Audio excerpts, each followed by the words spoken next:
So good morning, welcome. So last time diniscuss natin yung basic working principle of how electricity is being generated on board ship.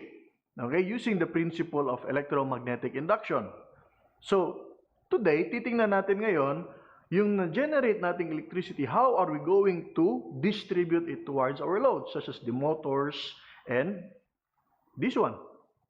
Okay, and then at the last part of our lecture, we will take a look at a simulated model using our Kongsberg engine room simulator to start our emergency generator and distribute its power towards its loads. So let's get started.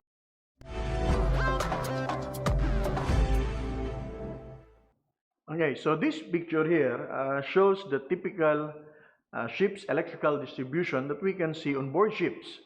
This is according to Dennis Hall, Practical Marine Electrical Knowledge. Okay, so para mas maintindihan natin yung concept of how the electricity or current is being distributed on board ships, tingnan muna natin yung mga sections, important sections in this particular figure.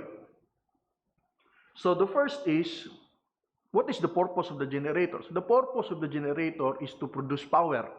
Okay? So after na-produce niya na yung power, yung voltage, yung electricity, ang goal naman natin ngayon is we have to distribute this power towards our loads. So yun lang yung basic principle, purpose ng generator. Produce current, produce electricity, and supply it to our loads. Okay? So, normally, the output of our generator is 440 volts AC. Okay? And then this will be supplied to our loads, such as the fuel pumps, the lube oil pumps, the fresh water and seawater pumps, and then the air compressors, so on and so forth. So those loads na direct gumagamit ng 440 volts AC. Okay? But pag yung loads natin, dumadami na yung loads natin, we have to add another generator. Okay? So in this figure here, dalawa na yung generators natin. Okay? Normally, pinapaandar natin yung dalawang generators natin according to Elstan Fernandez using, when we are using bow thruster for maneuvering at saka during the cargo loading at saka unloading. Okay? So, but before we proceed, let us first have a recap. Ano ba yung working principle? Bakit kailangan nating pagsamahin yung generators natin? Generator 1 plus generator 2. And then, paano ba natin to nakukombine? Is it series or is it parallel? Okay? So, let's discuss it first. So, ito yung difference ng series and parallel na na-discuss natin dun sa Electrotechnology 1 natin. Okay? Yung series natin, as what we can see here, nagkadugtong lang yung dalawang loads natin. But take note guys, pag sinabi nating series, this is a very common misconception. Pag sinabi nating series, hindi lang ibig sabihin niya na loads lang ang pinag-usapan natin. These theories here, these formulas here, can also be applied pag yung voltage or power supply or voltage source yung concern natin. Okay, let's take a look at this example here. So, for example, sa series natin, yung voltage natin dito, yung voltage natin, V total is equal to V1 plus V2. V2, okay? Ibig sabihin yan, yung voltage natin sa series is additive. Okay? So, saan ba natin ito na-apply? Normally, when we are using battery on board ships, kasi normally niyan, di ba, yung mga batteries natin is only 12 volts. So, pag yung 12 volts na yon, in order to produce 24 volts, kailangan mo lang i-connect yung series natin. But take note, we have to be very careful with respect to its polarity. Okay? Dapat positive, negative. Okay? Kasi pag nagbaliktad yan, other voltage might be produced, such as zero or negative value. Okay? We have to be very careful sa DC, guys, yung polarity natin. Hindi pwede magkabaliktad yan. Pag DC, pag positive, red. Pag negative, black. Hindi pwede magkabaliktad. Okay? So, yan yung series natin. So, the voltage in series is additive. However, sa parallel naman, as what we can see here, yung V total natin is equal to V1 is equal to V2. Ibig sabihin yan, the same. Okay? This can also be applied if you are going to connect two batteries. Okay, for example, may 12 volts ka, and then 12 volts. Pag i-connect mo yan in series, magiging 24 volts. And then, anong mangyayari ngayon pag i-connect mo yan in parallel? Okay? Sa tingin nyo, ano yung output voltage natin? Sige daw, be. Letter A, 0. Letter B, 12 volts. Letter C, 24 volts. Okay? What will happen to the output voltage if we have two 12 volts connected in parallel? Ano yung output voltage natin? A, 0. B, 12 volts. C, 24 volts. And then para may D tayo, none of the above. Okay? 3, 2, 1. Okay? So based on this formula here, pag yung dalawang voltage natin voltage source natin is connected in parallel, the same voltage will be produced in that particular section. So ibig sabihin yan, pag 12 volts tayo, and then 12 volts din tayo, the output voltage is equal to 12 volts. So anong purpose ngayon? Bakit mo kinonect siya in parallel? Okay? Bakit pa siya kinonect in parallel na hindi naman nag-change yung voltahe natin? So dito na papasok yung concept sa kuryente. Okay? Take note guys, in series, at what we can see here, yung series naman, yung kuryente natin in series is the same. So the I total is equal to I1 is equal to I2. So ibig sabihin isang kuryente lang. However, in parallel, as what we can see here, the I total is equal to I1 plus I2. So ibig sabihin yan, yung kuryente na pinuproduce ng first battery natin will be added to the kuryente na pinuproduce ng battery 2 natin. So ibig sabihin yan, the I total will be increased. Okay? So also ibig sabihin yan, pag tumaas yung kuryente natin, tataas yung power supplied to our loads. Okay? Basically, yan yung concept ng generators. Why we have to add two generators. Okay? So, pag titingnan natin dito sa illustration natin, we have diesel generator 1 and then we have diesel generator 2. Bakit kailangan natin i-connect yan in parallel? To increase the output current. Or, the same lang yan, if we're going to increase the output current, tapos same lang yung voltage, 440 volts, at the same time, yung common application nito is to increase the power. Okay? Anong ibig sabihin yan? For example, if the first generator is rated, let's say, yung madali lang natin i-compute, let's say 1,000 kilowatt. Okay? So, isang generator natin, yung output power na kaya niyang i-deliver towards our loads is 1,000 kilowatt. And then the diesel generator 2, yung kaya niya naman is 1,000 kilowatt. So, pag kinonect natin yan ngayon in parallel, so, mapa-plus yung dalawang power natin. So, the total power to be supplied to our load is 2,000 kilowatt. Although, sa series naman, same pa rin yung concept niya. Additive pa rin yung power natin. However, bakit kailangan natin i-connect in parallel yung dalawang generators natin? Okay? So, take note guys, pag naka-series yung generators natin, ma-add yung voltage, right? So, ibig sabihin yan, pag yung 440 volts natin, kinonect natin in series yung isang generator, yung total voltage na ma-produce dun sa bus bar natin is 440 plus 440, that is 880 volts, and then we don't want that kind of voltage. Ang gusto natin, steady lang siya in 440 volts. Okay, so the right way is to connect it in parallel. So we have 440 volts, so 440 volts, kinonect mo ngayon sa parallel, increasing the power, the total power that can be supplied to the load, right? But at the same time, hindi nag-change yung voltage kasi yan yung basic principle ng parallel natin. Same voltage all throughout your system. So from diesel generator 1, 440 volts, yung diesel generator 2, 440 volts, pag parallel mo, the final output voltage that will be delivered to your load is still 440 volts. Okay? So, ito yung mga simple concepts sa electrical concepts that we can find on board ships. Okay? So, ito naman. So, this figure here shows na yung 440 volts natin, merong wati-wati dyan. Okay? Dun sa electrotechnology 2 natin, nakita natin ano bang itsura ng kuryente natin, particularly AC voltage.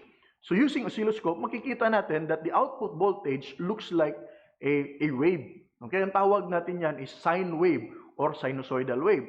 That is very, very important.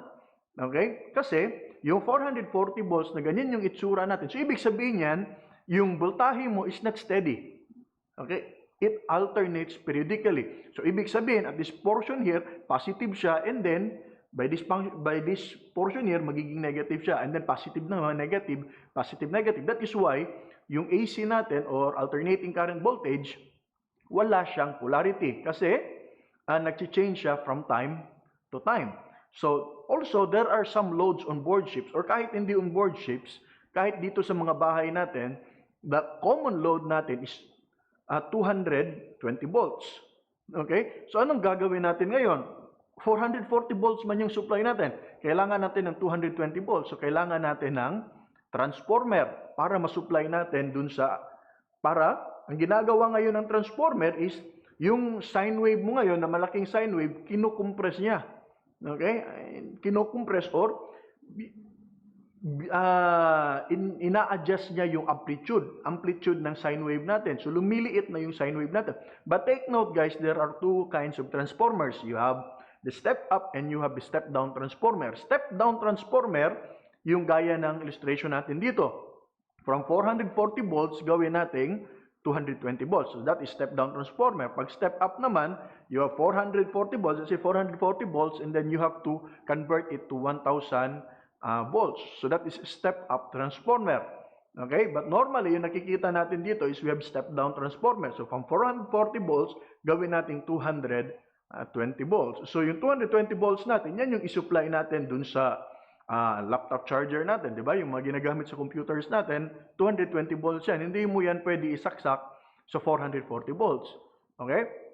And then of course, yung mga bumbilyang nasa taas sa kisame natin, di ba? So, 220 volts ang gamit dyan. So, kailangan natin i-transform yung 440 volts to 220 volts. Okay? So, yan yung basic concept ng transformer. And then, of course, there are also some loads na from 220 volts, pinaliit mo na yung 440 volts, ginawa mo ng 220 volts, AC pa rin kasi alternating pa rin yung waveform niya. Positive, negative, walang polarity.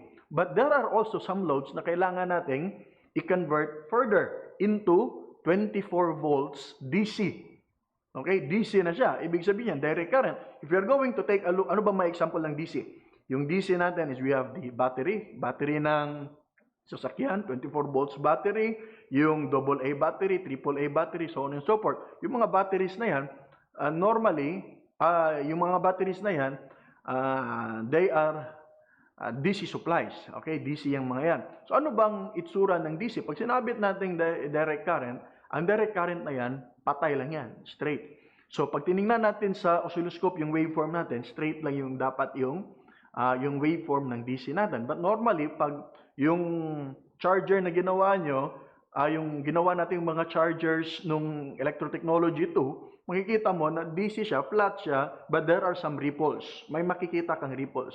Okay? So, hindi pa natin masyadong na-filter yung mga ripples. But basically, the point is, yung DC natin dito is we have a straight line. So, kailangan natin ng 24 volts. So, saan ba natin normally nagagamit yung 24 volts? So, on board ships, ginagamit yung 24 volts sa mga elevator, fire, inert gas controls. Okay? And also sa mga nautical instruments. But normally, guys, why do we have to use 24 volts? Yung 24 volts kasi, dito sa figure natin, as what we can see here, ito yung sa mga PLC natin, yung programmable logic controllers. And then, yung programmable logic controllers natin are run by 24 volts DC. So, DC yung mga yan. Okay? So, sa automation 1 or other subjects, I think na-discuss nyo yung how to use the PLC. Okay, so this is the ship's typical electrical distribution system natin. So in order to discuss it properly, let us isolate our discussion in the center, yung sa tiebreaker natin. Okay, let us discuss first yung dito banda, yung may Gen 1, Gen 2, Gen 3 natin. Okay? So yung Gen 1, Gen 2, and Gen 3 natin, yan yung diesel generators natin, which are connected in parallel. So, nakaparallel yung mga yan. 440 volts, 440 volts, 440 volts. So, ibig sabihin, pag operational yung tatlong generators na yan, the electrical power produced will be additive. Okay? So, yung ACB, ano naman yung ACB? The ACB stands for Air Circuit Breaker. Okay? Yung circuit breaker na yan will protect the generator and other generators and other loads just in case may problema yung isang component. For example, yung generator 1 natin, pag may problema yung generator 1 natin, nag-overload yung generator 1 natin, ang gagawin niyan ngayon, magti-trip yung air circuit breaker natin to isolate yung diesel generator 1. Okay? Para hindi na siya makasira dun sa other generators at saka yung sa mga loads natin. Okay? And then, yung bus bar. Okay, yung bus bar yan, isipin nyo na lang, yan yung highway. Yung bus bar na yan, that's the highway or the path kung saan dadaan yung kuryente natin. Okay? And then, take note na yung output voltage ng generators natin is 440 volts. So, pag 440 volts na yan, yung 440 volts supply na nakikita natin dyan, yan yung mga loads na nangangailangan ng 440 volts. So, dyan at saka dyan banda. Okay? And based from dun sa na-discuss natin kanina, there are some loads na nangangailangan ng 220 volts. So, that is why may transformer dyan. So, the purpose of the transformer is to step down the 440 volts to 220 volts. So, yung arrow pababa na dyan, 220 volts na yan. Okay? And also, furthermore, yung sa na-discuss natin in the previous slide, there are also some loads na nangangailangan ng 24 volts DC. That is why, another transformer is required para ma-convert yung 220 volts natin into a lower voltage, around 30 volts AC. AC pa rin. And then, the purpose of the rectifier here is to convert that AC to DC. Okay, that's the basic definition of a rectifier. A rectifier is a circuit that converts AC to DC. So in this particular case here, the output voltage is 24 volts DC. Okay? So let us now isolate dito naman tayo sa kabila. Yung sa kabila naman, nakikita natin dito yung emergency transformer, yung emergency generator. Yung emergency generator natin dito is our backup. Pag nasira yung diesel generator 1, diesel generator 2, diesel generator 3, just in case may malfunction dyan, ang mangyayari niyan ngayon, automatically, the emergency generator will produce current or electricity to those essential loads. So yung essential loads na yan, those are the loads that are necessary to restart the operation of our ship. So nandito yan, nakakonekta na yan, dun sa dito na part. Okay, so yung emergency generator natin, papunta dun sa emergency switchboard. Yung emergency switchboard natin, para lang yung parang nakikita nating circuit breaker sa bahay natin, meron kang main circuit breaker and then so on and so forth. So yung main circuit breaker natin, makikita natin sa simulation natin mamaya na parang ganun pa rin yung concept. Kaya nga lang, mas marami na yung kailangan nating i-on at saka i-off. Okay? And then yung shore supply natin dito papasok yung electrical power natin if we are nakaangkurahe tayo. Okay? Diyan papasok yan. And then, yung emergency generator natin, same with diesel generator 1 and diesel generator 2, ang output voltage yan is 440 volts. Kasi there are also some loads na kailangan ng 440 volts. And the same dun kanina, as nakikita natin dito, kailangan din meron tayong transformer. So, yung transformer dito will convert, basically the same, will convert yung 440 volts to 220 volts. And then, to supply those 24 volts DC, kailangan natin i-convert another transformer and rectifier to have 24 volts DC. Okay? So, yung tiebreaker naman, ito na lang yung tiebreaker. So, para saan ba yung tiebreaker? Yung tiebreaker na nakikita natin dyan, ang purpose niyan is to isolate this portion here and this portion here just in case merong emergency. Okay, so anong ibig sabihin niyan? At normal operation, yung diesel generator 1, diesel generator 2, at diesel generator 3 natin, assuming na gumagana yan, okay, yung kuryente natin, yung electrical power natin, dadaan yan dun sa bus bar, papasok dun sa tiebreaker, and then yun yung magsusupply dito na side. Okay? Siya yung magsusupply dito na side. Assuming na walang problema, gumagana yung generators 1, 2, and 3. Okay? So lahat ng mga essential loads natin, siya ang mag-supply. However, eto na ngayon. However, pag may emergency na nangyari, automatic na yung tiebreaker natin mag-o-open yan. Okay, bakit kailangan natin mag-open? Okay? mag-o-open yan kasi yung mga essential loads na nandito banda, ang magsusupply na sa kanya, yung emergency generator. Take note guys, that emergency generator is rated only around 20% of your generators, of your electrical power. So, ibig sabihin, hindi niya kaya yung loads na nandito banda, yung napakarami. That is why, kailangan niya i-off yun, and then yung papaandarin niya lang, yung papaganahin niya lang, are those essential loads needed to restart the operation of the ship. So that is why kailangan siya i-isolate. Okay? Yung tie breaker, mag-o-open yan. And then, pag okay na yung setup ng diesel generator mo, pasok na ulit. And then, pag nakapasok na yung diesel generator 1, 2, and 3 sa busbar mo, automatic yung tie breaker naman, magkuklose na ulit yan. And then, siya na naman magsusupply dun sa mga essential loads natin na nakikita natin dito. Okay? As simple as that. Okay, so eto ngayon, para ma-familiarize tayo dun sa gagawin nating simulation mamaya. So, this one is the electrical power plant. Yung nakikita natin sa simulator natin, engine room simulator. Okay, so as what we can see here, meron tayong generators 1, 2, and 3. Those are connected in parallel. At saka yung emergency generator natin na nasa dito banda. Okay, nandyan banda. So, ang gagawin natin ngayon, yung emergency generator natin, paandarin natin to, paandarin natin yan, and then i-connect natin yung breaker natin, papasok natin dun sa emergency switchboard natin para ma-distribute dun. Okay, so dito na papasok yung line na yan, from dito, connect yung breaker niya, and then, papasok dun, and then continue natin dyan. So, ito yung emergency switchboard natin. So, ito yung magdi-distribute ngayon ng electrical power natin for our emergency generator. So, yan na yan. Kailangan nating i-on yan later. Pero may makita naman tayo dito. As what we can see here, may makikita tayong emergency generator. So, pwede nating tingnan yan. Pag naka-on na yan, later, papasok na yan.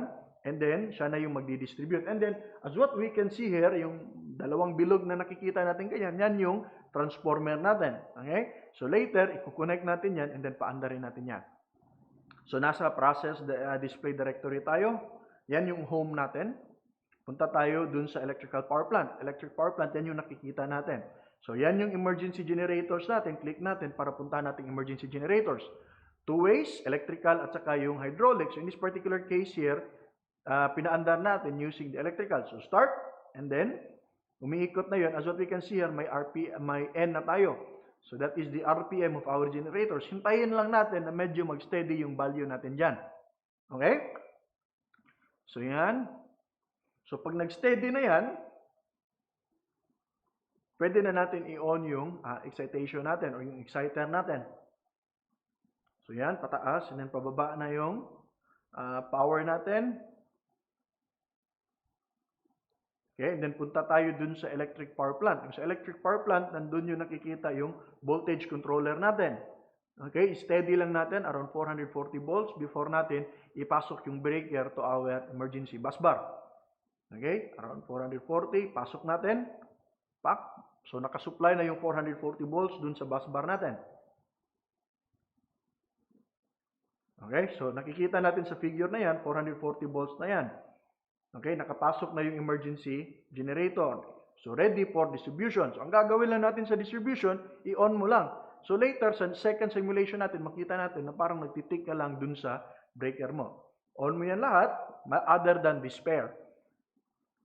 Okay, ka-on, pasok, pasok, pasok. So yan, ang ginagawa na ngayon, yung electrical power na being generated by emergency generator, dinidistribute na natin. And then, kailangan natin yung sa transformer. So yan yung transformer natin, converting 440 volts to 220 volts, yung sa secondary voltage.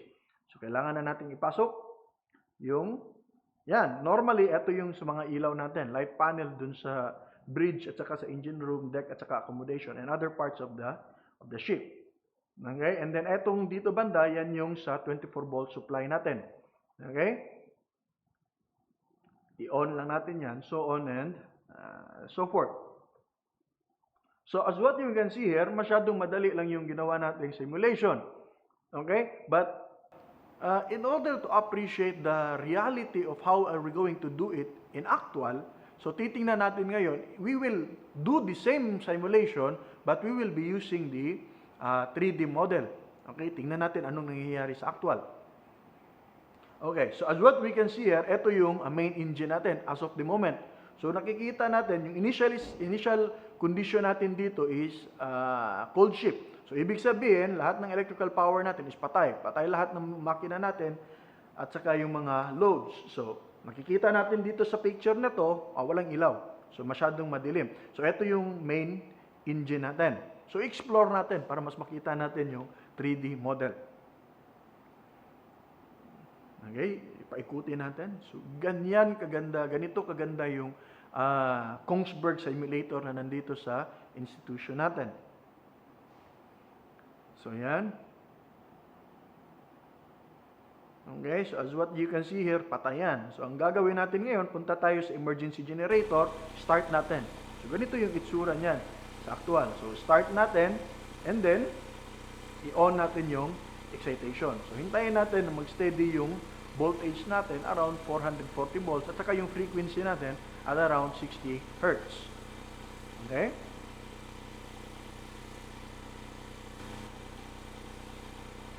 Yan. So, pag nag-steady na siya ngayon, ipapasok lang natin yung breaker natin. Yun. Nakapasok. So, umilaw na yung green and then ready for distribution dun sa emergency switchboard natin. Okay, so yan yung distribution panel dun sa switchboard natin. So, pwede natin i-check yung voltahe. So, yan, yung RS, 440 volts. So, ibig sabihin, okay tayo dyan. So, ang gagawin mo lang, same kanina, ipasok mo yung mga breaker. Okay?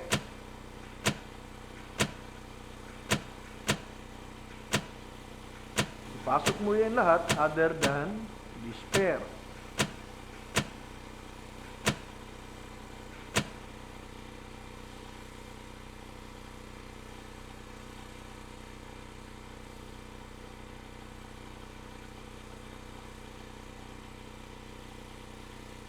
Okay, so dito tayo ngayon sa emergency transformer.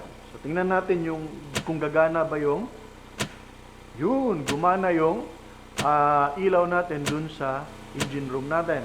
Kailangan lang natin yung i-on other than the spare. Okay? So if you have some questions or clarifications, please comment down below and I will try to answer your questions as soon as I can. So good luck and God bless.